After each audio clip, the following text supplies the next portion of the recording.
Indo British advanced pain clinic నొప్పి మాయం surgery దూరం ఫర్ అపాయింట్మెంట్స్ 9155515563.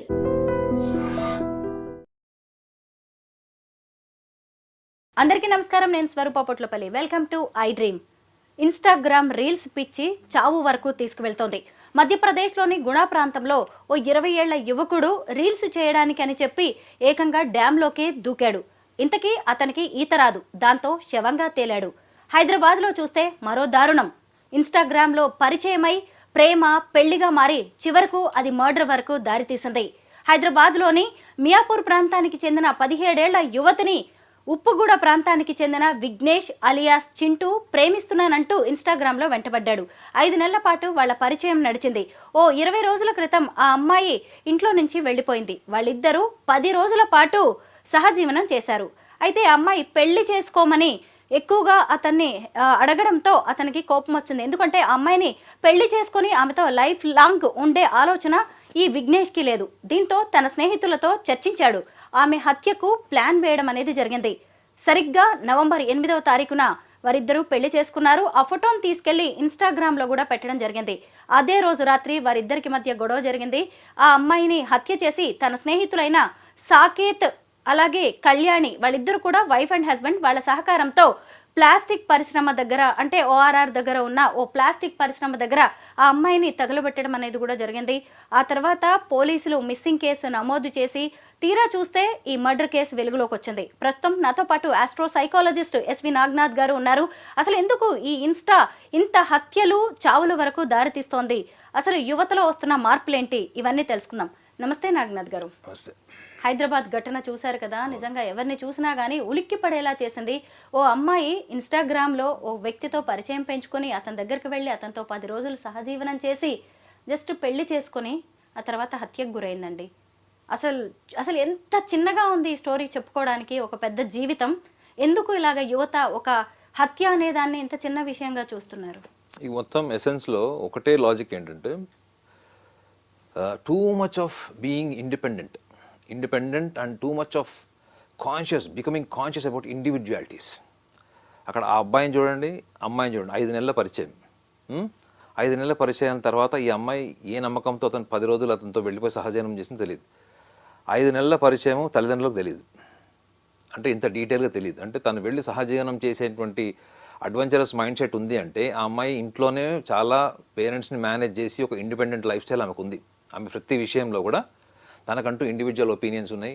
ఆ ఒపీనియన్స్ ఏంటి, నేను మేనేజ్ చేయగలుగుతాను. I can nicely get along in the society, I can manage people, don't worry. ఆ అమ్మాయి ఎంతో అంత చదువుకుని ఉంటుంది. ఇట్లా చూస్తే కూడా కొంచెం పేరెంట్స్ కూడా పెద్ద ఎడ్యుకేటెడ్ బ్యాక్గ్రౌండ్ వాళ్ళకి అనిపించట్లేదు. సో ఇక్కడ ఆమె అదే ఇండిపెండెంట్ డెసిషన్తోని అతన్ని కలవడం జరిగింది. 10 రోజులు సహజీవనం చేసింది. ఆమె అక్కడ డిమాండ్ చేసింది ఏంటి, పెళ్లి చేసుకోమని. అక్కడ డిఫరెన్స్ వచ్చి ఉంటుందని నేను అనుకుంటున్నాను. ఎందుకంటే పెళ్లి చేసుకోవడం వరకు వాళ్ళ ఇండివిజువాలిటీస్ కానీ వాళ్ళ సోషల్ నెట్వర్కింగ్ ఎథిక్స్ లేవు. సోషల్ నెట్వర్కింగ్ రిలేషనే కదా ఇది ఇన్స్టాగ్రామ్ అంటే. సో వాళ్ళు ఎంతవరకు దే గాట్ ఇన్ఫాచ్యుయేటెడ్ చాటింగ్లో, వాట్సాప్లో కానీ ఒకళ్ళు నెంబర్ ఎక్స్చేంజ్ చేసుకుంటే కూడా వాళ్ళిద్దరి మధ్యలో ఒక type of infatuation I can say. ఈ ఇన్ఫాచ్యుయేషన్ లెవెల్కి వచ్చిన తర్వాత చాలామంది అమ్మాయిలు వాళ్ళ దగ్గరకు వచ్చే వరకు వాళ్ళ ఒపీనియన్ చెప్పారు మేడం. ఇది కూడా మీరు గమనించాలి. ఇప్పుడు ఈ మధ్యకాలంలో మీరు యువత ఎటు పోతుందని మీరు అడిగారు కాబట్టి చెప్తున్నాను. చాలామంది అమ్మాయిలు ఆపర్చునిటీని దగ్గరగా తీసుకొచ్చిన తర్వాతనే వాళ్ళ కోర్ డిజైర్ ఏంటి, కోర్ ఇంటెన్షన్ ఏంటో చెప్తారు. మగవాళ్ళు ఏంటి, వాళ్ళ బేసిక్ జర్నీ నుంచి కోర్ డిజైర్ జర్నీ వరకు వాళ్ళకి ఒకటే కంటెంట్ ఉంటుంది. So once they are biologically they are contented, biologically their ego is satisfied after performing biological intimacy. So వాళ్ళల్లో ఒక నెగ్లెక్టెడ్ థాట్స్ వస్తాయి. ఏముంది లైఫ్లో, ఇవన్నీ కామన్, ఈ రోజుల్లో అన్నీ కామనే కదా, నువ్వు చూడట్లేదా ఎంతమంది ఇట్లా ఉన్నారు, మనం లివ్ ఇన్ రిలేషన్షిప్ ఉందామని ఆయన చెప్పుంటాడు. No I want a traditional marriage because I have to face my parents. ఈ 10 రోజులు నేను ఎక్కడికి వెళ్ళామంటే నేను ఏం చెప్తాను, కనీసం పెళ్లి చేసుకుంటానని చెప్తేనన్నా సెట్ అవుతానని ఈమె కన్విన్స్ చేయడానికి ట్రై చేసి ఉంటుంది. కానీ ఈమె ఏదైతే కన్విన్స్ చేసిందో వాడు మైండ్ సెట్కి కంప్లీట్గా అగేన్స్ట్ మేడం. మీ మైండ్ సెట్కి విరుద్ధంగా నేను ఏం కన్విన్స్ చేసినా అది మీ ఒపీనియన్లో లేదనుకోండి మేడం, మీరు తీసుకుంటుందా, మీ మైండ్ రిజెక్ట్ చేస్తుంది. అది ఎంత స్ట్రాంగ్గా అఫెండ్ అయింటే ఆ పిల్లవాడు ఉన్నాడు ఇంకొకళ్ళ సపోర్ట్ తీసుకొని మర్డర్ చేసి ఉంటాడు. చెప్పండి, అది ఎమోషనల్ మర్డర్ అయితే కాదు, అది ఏదో ప్లాన్డ్ మర్డర్ లాగా ఉంది. అంటే ఇతను వెళ్ళి ఈ అమ్మాయి డిస్టర్బ్ చేస్తుంది, ఇరిటేట్ చేస్తుంది, పెళ్లి చేసుకోవడానికి అని చెప్పి వాళ్ళకి పోయి స్టోరీ చెప్పాడు. ఈమె ఇరిటేట్ చేస్తుంది, ఇట్లా ఉందని. వాళ్ళు ఏమనుకుంటారు, అరే నీ జీవితంలో 3 నెలలకి 4 నెలలకి నీ జీవితంలో వచ్చి నీతో పాటు 10 రోజులు తల్లిదండ్రులు కూడా వదిలేసి వచ్చి ఇట్లా చేసిందంటే ఇది ఎంత పెద్ద ఫంటర్, మన తెలంగాణ భాషలో చెప్పాలంటే పెద్ద ఫంటరు, పెద్ద టపోరి టైప్ అని వాళ్ళు ప్రొవోక్ చేసి ఉంటారు. సో ఈ ప్రొవొకేషన్లో డెఫినెట్లీ చూడాల్సిన లాజిక్ ఏంటంటే ఈ అమ్మాయి అంత పోసెసివ్గా అతను ఏం డిమాండ్ చేస్తే అతను ఒక మర్డర్ చేసే వరకు వెళ్ళాడు. మేడం ఒకసారి మర్డర్ చేస్తే జీవితంలో వాడు కనీసం 7 ఏళ్ల నుంచి 14 ఏళ్ళు శిక్ష పడదా? ఆ మాత్రం అవేర్నెస్ లేకుండా వాళ్ళు చంపేశారామని. అంటే కాన్సిక్వెన్సెస్ ఏంటో కూడా తెలుసుకోలేనటువంటి ఒక యాంటీ సోషల్ థాట్స్ ఉన్న వాడిని ఈ అమ్మాయి పేరెంట్స్ దగ్గర దాచిపెట్టి వెళ్ళి 10 రోజులు కలిసి సహజీవనం చేసి ఎక్కడో గుళ్ళోనో ఎక్కడో సాంప్రదాయబద్ధంగా పెళ్లి చేసుకొని వచ్చారు. కానీ నిజంగా చెప్పండి, ఒకవేళ వీళ్ళు పెళ్లి చేసుకొని వచ్చుంటే కూడా ఈ యాంటీ సోషల్ థాట్స్ ఏమి మైండ్ సెట్ ఉన్న పిల్లవాడు లాంగ్ రన్లో ఆ పిల్లతో ఉంటాడని మీరు అనుకుంటున్నారా? ఒకవేళ రేపు పొద్దున పెళ్లి తర్వాత కూడా ఈ అమ్మాయిని హింసించాడు, ప్రతి చిన్న విషయాన్ని కొట్టాడు, తాగొచ్చి వైలెన్స్ క్రియేట్ చేయడు, టాక్సిక్ బిహేవియర్ మీరు ఎక్స్పెక్ట్ చేయలేరా? సో అమ్మాయిలు అబ్బాయిల్లో ఇక్కడ ఇందులో కామన్ ఫ్యాక్టర్, సైకలాజికల్ ఫ్యాక్టర్ ఏంటంటే both are very independent without any clarity. They have terrible confidence. They have so much of confidence without clarity and the end result is murder. Naganath garu, ఇక్కడ ఈ విఘ్నేష్ అనే అబ్బాయి ఫ్రెండ్స్ గురించి కూడా మనం మాట్లాడుకోవాలి. సాకేత్, కళ్యాణి వీళ్ళిద్దరు కూడా వైఫ్ అండ్ హస్బెండ్. ఈ అమ్మాయి పెళ్లి చేసుకోమని నన్ను అడుగుతోంది అని చెప్తే పెళ్లి చేసుకున్న తర్వాత ఈ అమ్మాయిని చంపేయని వీళ్ళు అడ్వైస్ చేయడం అనేది జరిగింది. అసలు అంటే స్నేహితుల ప్రభావం చూడండి. ఈ అబ్బాయి మర్డర్ చేసిన తర్వాత మళ్ళీ ఆ శవాన్ని తీసుకెళ్లి వాళ్ళు ఎలాంటి సాక్ష్యాలు దొరకకుండా తగలబెట్టడం, అసలు ఇవన్నీ చూస్తుంటే మన చుట్టుపక్కల ఉన్న అసలు సొసైటీ ఎలా ఉంది, స్నేహితులు అనే వాళ్ళు ఎలా ఉన్నారు, ఈ మనుషుల మధ్య మనం ఉంటున్నామనే భయం కూడా కలుగుతుంది. ఎలా చూడాలి ఈ మనుషులు?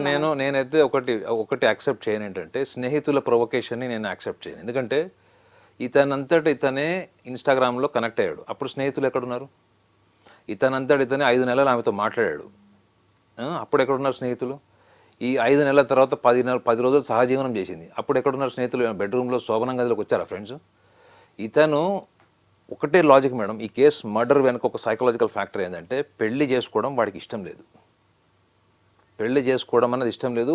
It is a compulsive activity. Marriage has become a compulsive activity. లేకపోతే ఆమె బెదిరించి ఉండొచ్చు కదా, నేను మీడియాకి వెళ్తాను, లేకపోతే నిన్ను ఎక్స్ప్లాయిట్ చేస్తాను. ఈ మధ్య చాలామంది బాగా కలిసి ఉన్న రోజులు కలిసి ఉంటారు, తీరా అది వాళ్ళిద్దరి మధ్యలో ఈగో ప్రాబ్లమ్స్ రాగానే ఇక వాళ్ళు అక్కడి నుంచి ఎక్కడ తీసుకెళ్తారంటే రేపు, మాలెస్ట్రేషన్, చివరికి ఈవెన్ ఫోక్సో చట్టం దాకా తీసుకెళ్తున్నారు. సో ఇందులో మీరు అర్థం చేసుకోవాల్సిన పాయింట్ ఒకటే మేడం, పెళ్ళి అన్నది ఈమె అతనికి పెట్టిన షరతు. ఆ షరతు ఏదైతే ఉందో అతనికి ఇష్టం లేదు. మేబీ అతని ఫ్యామిలీ ఫ్యాక్టర్స్ కావచ్చు, ఇంటర్ క్యాస్ట్ కావచ్చు, ఏదైనా కావచ్చు. కానీ అక్కడ వెళ్ళి అతను చెప్పినప్పుడు అతను ఎవరైతే స్నేహితుడు ఉన్నటువంటి వాళ్ళిద్దరి మధ్యలో అతను ఎవరో ఇతనికి చాలా మంచి ఫ్రెండ్ అయి ఉంటాడు. ఎందుకంటే వీడు ఇంత ఫ్రస్ట్రేట్ అవుతున్నాడు, ఏదో చేద్దాం అనుకున్నారు వాళ్ళు. ఈ మధ్యకాలంలో ఈ క్రైమ్ సీన్లో క్రైమ్ సీరియల్స్ చూసి అరే డెడ్ బాడీని కాల్చేస్తే ఎవిడెన్స్ ఉండదు, రేపు పొద్దున్న నీకు ఎక్కువ శిక్ష కూడా పడదు, మహా అంటే ఏముంది అన్నట్టు. అంటే వీళ్ళ ప్రతి మర్డర్ చేసేవాడికి, క్రైమ్ చేసేవాడికి కాన్ఫిడెన్స్ ఉంటుంది మేడం, నేను తప్పించుకోగలను, నేను మేధావిని అనుకుంటాడు. చివరికి అది క్రైమ్ నెవర్ ఫెయిల్ చేశారు ఒక సేయింగ్ ఉంటుంది క్రైమ్ డిపార్ట్మెంట్లో. సో తప్పు చేసిన వాడు కొంత డిలే అవుతాడేమో తప్ప తప్పించుకోలేడు అని అర్థం. దాని కాన్సిక్వెన్సెస్ ఇది. నాగనాథ్ గారు, ఇంకొక వైపు ఈ ఇన్స్టా రీల్స్ పిచ్చి చావు వరకు వెళ్తోంది. మధ్యప్రదేశ్లోని గుణా ప్రాంతంలో 20 years అబ్బాయి డ్యామ్ లోకి దూకాడు అనమాట రీల్స్ చేద్దాము అని. ఇలా పరిగెత్తుకొని వచ్చి అసలు ఆ వీడియో ఎంత వైరల్ అవుతుందో. ఆ తర్వాత ఆ అబ్బాయి ఇంకా స్విమ్మింగ్ రాదు కాబట్టి ఆ అబ్బాయి చనిపోవడం అనేది జరిగింది. ఈ రీల్స్ పిచ్చిని మనం ఎలా చూడాలి? కొంతమంది అయితే ఏకంగా సంసారాలే కూలిపోతున్నాయి. ఆడవాళ్ళు అయితే రీల్స్ పేరుతో రికార్డింగ్ డాన్సులు చేసేస్తున్నారు. దీన్ని మనం ఎలా చూడాలి? ఈ సైకాలజీని ఎందుకు ఇంత దీని మీద ధ్యాస పెట్టేస్తున్నారు ఫేమస్ అవ్వడానికి రాత్రికి రాత్రే? ఇప్పుడు ఈ డ్యామ్లో దూకిన అబ్బాయి గురించి చెప్తా మేడం. జనరల్గా మీకు ఈత వచ్చా? రాదు. ఇప్పుడు జనరల్గా స్విమ్మింగ్ పూల్లో దిగిన తర్వాత, మీరు ఈత కొట్టిన తర్వాత, మీరు స్విమ్మింగ్ ప్రాక్టీస్ చేసేటప్పుడు అప్పటి వరకు మీకు స్విమ్మింగ్ మీద ఉన్న ఇమాజినేషన్ ఉంటుంది చూడండి మేడం, అది కంప్లీట్గా రాంగ్ అని మీకు తెలుస్తుంది. అంటే ఈ పిల్లవాడు ఏదో దూకాడో వీడికి లైఫ్లో ఎప్పుడు కూడా ఒక బావిలోనో లేకపోతే చెరువులోనో ఎక్కడ కూడా మినిమం ఎక్స్పీరియన్స్ కూడా లేదు వీడికి. నార్మల్గా మీరు వాటర్లో దిగారనుకోండి, మీరు నుంచునే స్థాయి వరకు ఒకవేళ లోతు ఉంటే అది ఓకే, కొంచెం అటు ఇటు అయినా యాంటీ గ్రావిటీలో మీకు మొత్తం యాంగ్జైటీ, పానిక్ లెవెల్కి వెళ్ళిపోతుంది. మీరు విత్ ఇన్ నో టైం, అసలు చాలామంది నీళ్ళల్లో మునిగిపోయేటప్పుడు కాళ్ళు మూవ్ చేస్తే చాలా వాడు బయటకు వస్తారు జనరల్గా అయితే. కానీ మీరు ఒకసారి నీళ్ళలోకి యాంటీ గ్రావిటీ లెవెల్కి వెళ్ళిపోయిన తర్వాత మీరు పానిక్ అటాక్ అయిపోతారు, యాంగ్జైటీ, ఎందుకంటే మీకు చావు భయం తెలిసిపోతుంటుంది. సో ఇప్పుడు ఎవరైతే ఇతను దూకాడో ఇతను ఫస్ట్ ఆఫ్ ఆల్ ఒక సోషల్ ఐడెంటిటీ క్రైసిస్ అని మనం చెప్పొచ్చు. టెరిబుల్లీ ఈ social identity crisis. He wants to become an hero. అతను కాన్సిక్వెన్సెస్ ఊహించలేదు. నేను దూకిన తర్వాత అక్కడెక్కడో తేల్తానన్న ఊహలో ఉన్నాడు తప్ప రేపు ఒక్క డైవ్ చాలు మేడం, ఒక్క డిప్ ఆఫ్ వాటర్ మీ లంగ్స్లోకి పోతే కూడా వాళ్ళు స్పాట్లో చచ్చిపోతారు. సో ఇందులో మనం చూడాల్సింది ఏంటంటే సోషల్ మీడియా ఒకటి, రీల్స్ పిచ్ ఒకటి. మీరు ఆడవాళ్ళు కూడా వాళ్ళ లయ తప్పుతున్నారు మీరు చెప్తున్నారు. సో ఒకప్పుడు చాలామందికి ఒక ఫీలింగ్ ఉండేది మేడం, మనకి ఆడవాళ్ళు నడిచేశారనో లేకపోతే మన కుటుంబ సంప్రదాయాలు అన్ని చేశారో ఒక ఫీలింగ్ ఉండేది చాలామందికి. ఇప్పుడు ఏమైపోయింది, సోషల్ మీడియాలో ఓపెన్నెస్ వచ్చేటప్పటికి అదొక ప్రోగ్రామ్డ్ ఐడెంటిటీ స్కెడ్యూల్ లాగా చేసుకుంటున్నారు వాళ్ళు. ఏం చేసినా మీరు ఫంక్షన్ అయినా గెట్ టుగెదర్ అయినా ఏమైనా కానీ అట్ ఇస్ ఆర్గనైజ్డ్ ఉంటుంది ముందుగానే. ఈ ప్రాసెస్లో ఐడెంటిటీ క్రైసిస్ని మనం స్ట్రాంగ్గా చూడాలి. ఒకటి, ఈ ఐడెంటిటీ క్రైసిస్ డిజార్డర్ లెవెల్కి ఎందుకు వెళ్ళిపోయిందంటే వాళ్ళకి కాన్సిక్వెన్సెస్ తెలియదు. They are only thinking what they wanted to do, but what will happen after performing their skills. So ఇది డెఫినెట్లీ కొంచెం ఆలోచించాల్సిన విషయమే. It is a very severe identity crisis and they will become possessive, compulsive if they don't get an identity. This is what is the underlying factor. Thank you Naganath గారు. ఈ reels కంటే మన life చాలా valuable. తొందరపడకండి, వాటి కోసం మీ జీవితాన్ని నాశనం చేసుకోకండి. Thank you so much.